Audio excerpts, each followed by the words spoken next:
Well, hello everyone. Um, I hope everyone is doing okay, and I hope all of you are safe and sound. As we've discussed already, we have discussed various things um, overall in regards to ethics. But today we're going to be talking about the Beatitudes and what what's the ethics of the Beatitudes. And the Beatitudes are from the Christian text, the four Gospels, or one of the Gospels. I believe it's Matthew. Um, but overall, we're gonna kind of dive in what is the ethics of the Beatitudes, and according to the interpretation of Julius Caesar on what he has to say about the Beatitudes. So one thing that is important to realize is the goal of the paper and what is the argument that Caesar is trying to show us. And as you can see here in my PowerPoint, I mentioned that the goal of the paper is first to establish that the Beatitudes are a call to action. And because it's a call to action, it's an ethical point of view, and also to define the specific actions to which they call us. So overall, the goal of Caesar and what he's trying to show about the Beatitudes is to show how is it calling us to actions. Why is it trying to tell us on how we should behave towards our fellow neighbors and as such. But then he also has an argument. And not only does he have a goal, but he has an argument. And his argument is overall showing how there is a chiastic relationship between the Beatitudes. And he explains what the chiastic means for him. But let me just show you what he means. So when he talks about chiastic relationship, as you can see on the right side of the PowerPoint, and I hope it's your right, but it's my right. Um, the right side of the PowerPoint, you see letters A to D and A1 to D1. So the chiastic relationship is overall the relationship between A and A1, B and B1, C and C1, and D and D1. It's overall the chiastic relationship because one thing is in relation to the other at the very bottom. So he wants to argue that there's a chiastic relationship among or within the Beatitudes. So overall, as you can see here, there's blessed are the poor in spirit, and that relates to blessed are those who are persecuted on account of justice. And then once again, blessed are those who mourn, are connected to the one, blessed are the peacemakers. Now, what he wants to say in regards to this chiastic relationship is that the first four, A to D, he calls those conditions or situations individuals are in, depending on their status. So the first four are conditions or situations individuals are found in. Okay, it is the state of the individual. What is the circumstance the individual is in? So the first four, A to D, are the conditions. And then A1 to D1 are not conditions. They are the actions that are meeting the need of the people who are in the first four conditions. So once again, the last four, A1 to D1, are sorry, are actions, are behaviors, ethical behaviors that are meeting the need of those who are in the first four conditions. The first four being A to D. So A1 to D1 are actions that are meeting the need of those who are in the conditions of A1, sorry, from A to D. I know it can be confusing, but A1 to D1 are actions that are meeting the need of those who are in the conditions of A to D. Okay. Now, just to give you a little bit of context of what's going on in during these times, and Jesus historically he did exist. You can find that in historical history and all. He did exist. Now the question of who's divine is a separate question. But one of the things that are mentioned about Jesus is that he existed during the time of the reign of the Roman Empire, and during those times, the reign of Julius Caesar, there were a lot of there were different economic states. There were now it's quite different from now. Orphans have a lot of rights now in modern terms. Widows have their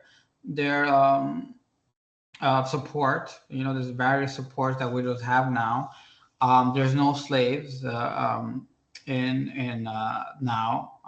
Well, it's debatable because some countries still have slaves, but so there are some things that are different nowadays. But during those days, if you were an orphan, you were on your own.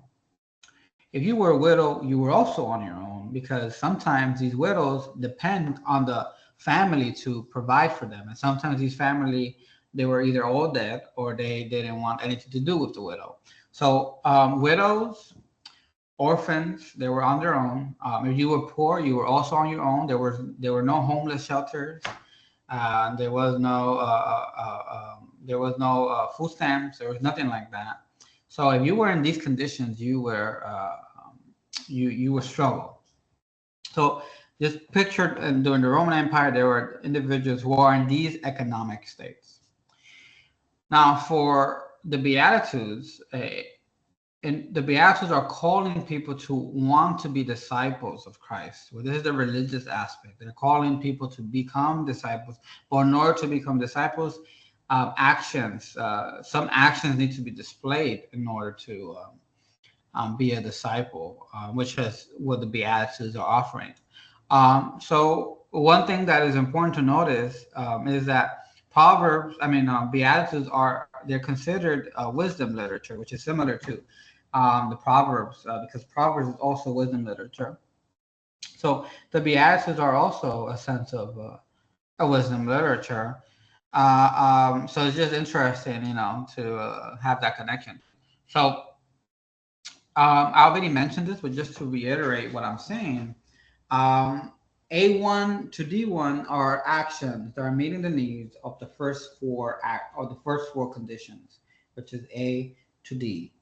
So A to D are the conditions, and A1 to D1 are the actions. Okay, so just make sure you know that. Okay, right.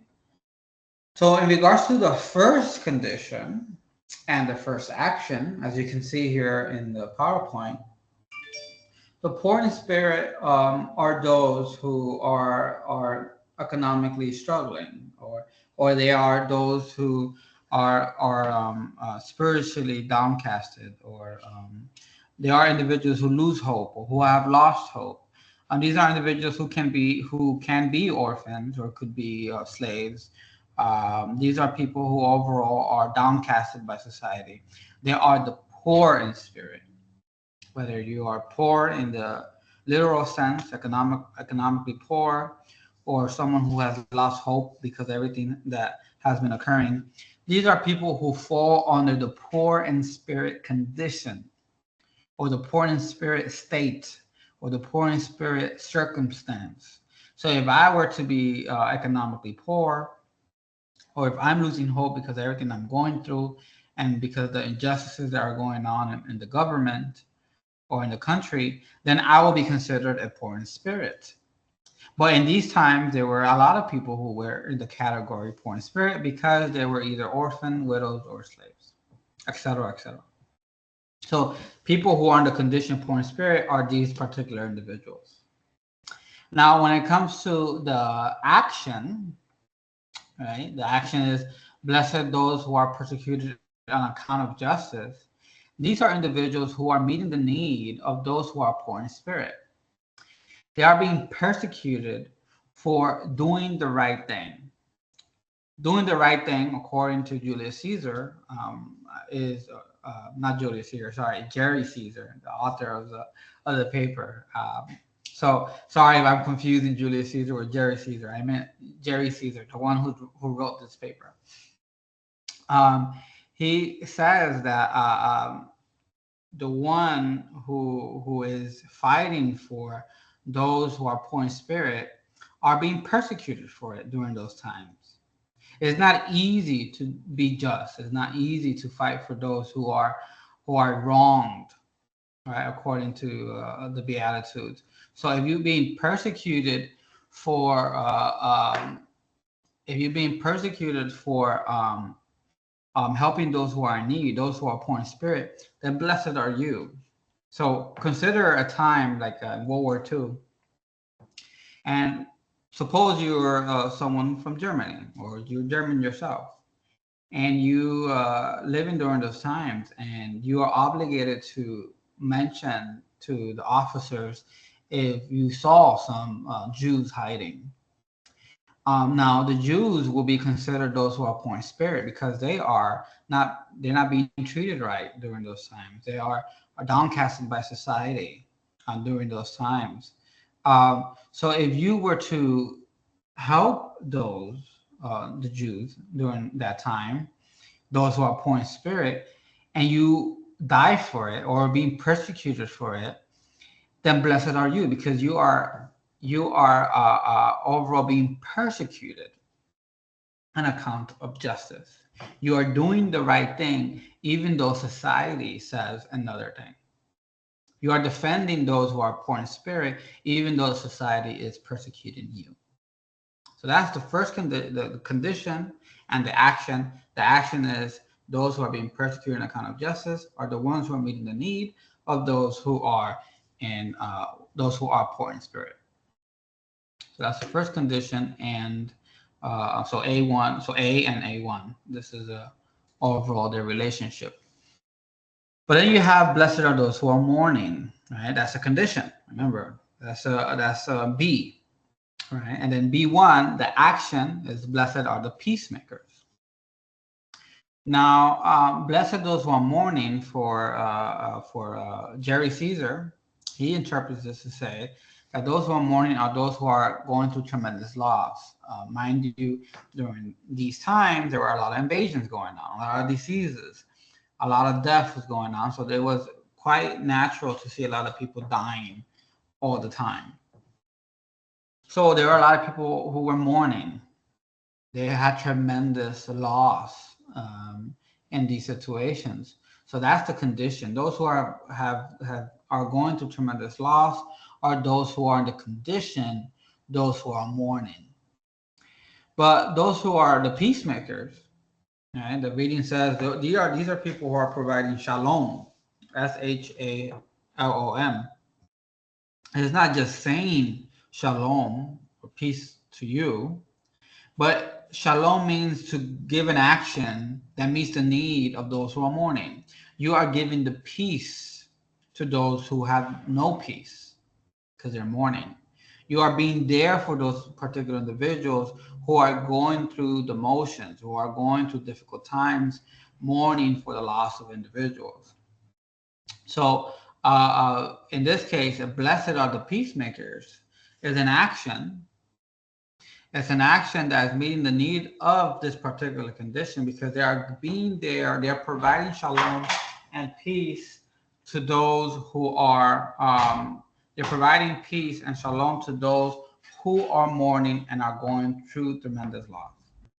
So that's the B condition, which is those who are mourning. And that action, which is the B action, is those who are the peacemakers. Okay, those who are providing shalom to those who are mourning. Okay, to the next slide. Okay, and then the third condition, which is condition C, is blessed are the lowly. And the action, the chiastic relationship with this particular condition is the action blessed are the clean in heart. Now, who are the lowly? Well, the lowly can be those who are in the first condition and the second condition. Those who are orphans, those who are slaves, those who are mourning, those who are orphans or homeless, these are people who are considered lowly. They are looked down upon by society. So even those who have leprosy. So leprosy is a type of disease that changes your features, your physical features. If you were to touch any of them, you would get affected as well. So these particular individuals were considered lowly by society, less than by society. So in today's terms, racism will be an example, right? Someone is looking down on someone because of particular skin, right? That will be considered society looking down on these particular individuals. They are looking as less than, lowly, right? It's people being judgmental towards these individuals. So during the Roman Empire, during these times of the time of Jesus, these particular individuals were considered less than, lowly. Another example would be if you go to India, right? Some religious extremists in some circles, they have people called the untouchables, and these untouchables are not even in the caste system. They're outside the caste system because they're not worthy to be part of the caste system, according to these religious extremists. So these untouchables, for some Indian religion or cultures, they look at these untouchable people as less than, not important. So in this case, these untouchables are lowly. They are considered lowly by society. So Christ wants to say, well, these particular individuals who people are looking down upon, well, we are obligated to meet their need. Well, how does that look like? Well, the action, blessed are the clean in heart. What does the clean in heart mean? Well, if you were to read the Matthew or the Gospel of Matthew, you will find yourself with religious people called the Pharisees. And the Pharisees are those people who only focused on the outside appearance, looking good from the outside. Look at me, I'm doing great. I'm doing good works, right? They're doing it for the sake to look good, but they're doing it for the sake of helping people. For instance, you will find on Instagram or on social media many people giving away money to those who are in need. Now, I'm not saying in all case scenarios, but in some case scenarios, some of them are doing it so they can look good and so they can receive more money. They are doing it for the sake of looking good rather than for the sake of actually helping someone. The Pharisees were the same way. The Pharisees were so focused, these religious particular individuals during Jesus' time were so focused of having clean hands. They were so focused, so metaphorically, they wanted to have clean hands. They weren't concerned about having a clean heart. They were only focused on having a good outer appearance. Okay, so they refused to do good works for the sake of actually helping someone. They only did it for the sake of themselves. So Christ, or Jesus Christ, wants to say, well, you shouldn't be like them. You shouldn't be like the Pharisees. Focus on clean hands. Instead, focus on clean hands. Instead, what you should focus on is having a clean heart, where your hands are metaphorically dirty. Now, what does metaphorically your hands being dirty mean? Well, it means that you should go out there and help those who are considered lowly in society. Those who are in the lowly condition, or those who are in the lowly state or lowly circumstance, being downcasted by society, Christ is saying you should meet their needs. You should get your hands dirty by helping them. You should help these particular individuals, and by helping them naturally, not for the sake of yourself, but for the sake of them, then you naturally will have a clean heart. Now, this is quite different from Aristotle, because Aristotle says the virtuous person naturally will display these virtues. The Beatitudes doesn't want to say that. The Beatitudes wants to say, well, those who really want to help those who are in need can have these particular virtues. All you have to do is be disposed to being devoted to the divine, and being devoted to the divine being, then you naturally will display these virtuous acts. So by having the want to help those who are lowly, you will naturally have this clean in heart, because you really want to do it for the sake of them, rather than for the sake of yourself. You ought to have your hands dirty, rather having your hands clean. By having your hands dirty, it shows that you have a clean heart. So blessed are you who have a clean heart, because you are helping those who society are saying are lowly. Okay, so that's the third condition with the third action, which is C and C1. And lastly, let me just move this. And the last one, the last condition and the last action, which is D to D1, is blessed are those who are hungry and thirsting for justice. That's the condition. And the action is blessed are the merciful, because they will receive mercy. Now, those who are hungry and thirsting for justice, those are individuals who the government or the justice system has denied to give justice. So to put it in modern terms, you have many times that people are incarcerated for the wrong reasons. They are incarcerated for many years because they were falsely accused. The government is made, or the justice system is made, to really help those who are in need, and to put someone in jail or judge someone because they someone claimed that they did something and they in fact didn't do it. These particular governments or justice system are denying justice to particular individuals. Not only that, during these times, once again, the lowly and those who are poor in spirit, they weren't the people during those times weren't helping them. The paz romana, or the peace during those times, were only peace for those who were noble, for those who were rich. Peace was not for those who were lowly, or those who were struggling economically, or those who were giving up hope. So overall, those who are hungry and thirsting for justice, they're hungering for it because they have been denied justice. They are treated wrong constantly by society and the government or the justice system. They have been denied justice. So Christ wants to say, well, the job of those who wants to be the disciples of Christ is that you should be merciful. You should provide this mercy to these particular individuals who have been denied justice. So providing mercy, right? You are the one providing mercy to those particular individuals who have been denied the justice, right? The action meeting the need of those who are in this particular condition. So if someone has been denied justice, then the one who is merciful is meeting the need of this particular person who has been denied justice. One example, which you probably will find funny, is Kim Kardashian from obviously the Kardashian show, and the ex-wife of Kanye West. In some ways, she is, if you were to follow her, she's going to law school, or she already got her law degree, I don't remember. But she's doing it for the sake of helping those who are in need and were to prison unjustly. They were falsely accused.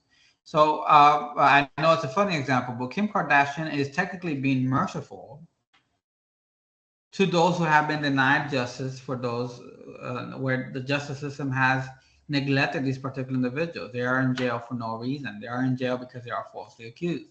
So Kim Kardashian is an example, in a sense, of being merciful. She's providing mercy to particular individuals who the government or the justice system has denied justice. So this is just a relationship or example of what I'm trying, or what Jerry Caesar's trying to say. But overall, this is an action meeting the need of those who are in this condition. So this is overall the ethics of the Beatitudes. We're saying there are 4 conditions that people fall in, and there are 4 actions that need to be met in order to meet the state of these conditions. And it's quite interesting to see it this way. But this is overall the ethics of the Beatitudes. If you have any questions about it, please send me an email, and I'll try my best to answer. But thank you, and I'll see you all next time. Take care and goodbye.